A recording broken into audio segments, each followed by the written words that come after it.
omi ọgbọ́n ni mo gbé ní tá a bá fúnra wa mo kò béwu dé. Onígbàgbọ́ nìkan lè wí àsìkò yìí tẹ́lẹ̀ lórí tá a bá tún ṣàṣàrò kò sí ṣòro. Àìgbọ́ra ẹni yí a máa wà tá a bá tún bẹ́lẹ̀ sí míì sọ̀rọ̀. Ẹ̀kọ́ láti inú bíbélì lèyí jẹ́. Onígbàgbọ́ gbọ́dọ̀ kọ́ bá ti ń ka bíbélì kó sì wọ ọpọlọ. Kò sóhun tó ṣẹlẹ̀ nínú bíbélì tí yóò mú túmọ̀ dání. Níbi ká tú bíbélì mo mọ àwọn àgbà tó lè túṣu bíbélì désàlẹ̀ kòkò. Ọ̀rọ̀ kan bẹ nínú bíbélì tó rú ọ̀pọ̀lọpọ̀ lójú. Nínú Ẹ́sódù orí 13 ẹsẹ̀ 1 sí 14. Ikú àkọ́bí ní Íjíbítì, Olúwa fi dá òfin tuntun sílẹ̀ nígbà yẹn ni. Lolúwa ṣe sọ fún Mósè kó ya gbogbo àkọ́bí sọ́tọ̀. Pàtàkì ní ìṣẹ̀lẹ̀ ọ̀hún tí ó fi di òní olónìí. Jésù tó wá sáyé kò wá pòfin run, ó wá mófin ṣẹ ni ẹ wá gbálà yí ọ̀rọ̀.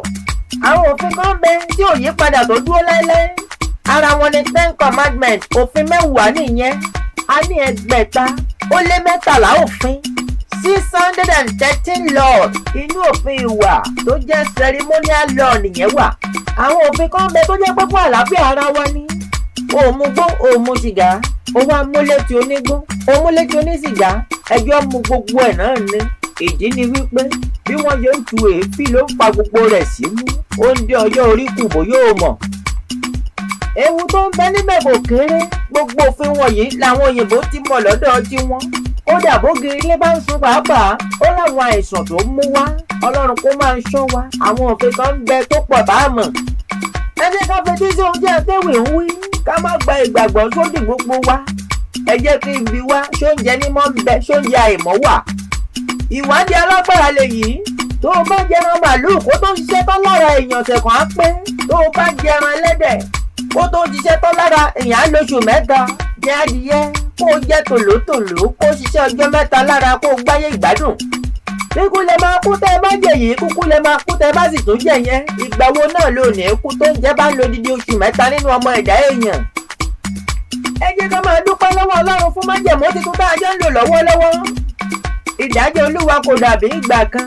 Ayé ti dáyé orí ọ̀fẹ́. Tó bá wá dákòókò tán, Ọlọ́run á máa bínú. Ó ṣe pa Anania àti Sàfíà. Èyí tó ló wá sọ fún Mósè pé kí wọ́n jẹ àkàrà aláìwú fọ́jọ́ 7. Ní Ẹ́sódù orí 13 ẹsẹ̀ 7. Ó padà sọ lẹ́sẹ̀ 14 pé sọ fáwọn tó bá bí ọ pé ọwọ́ agbára l'Olúwa fi mú wa jáde lóko ẹrú Fáráò ní Íjíbítì.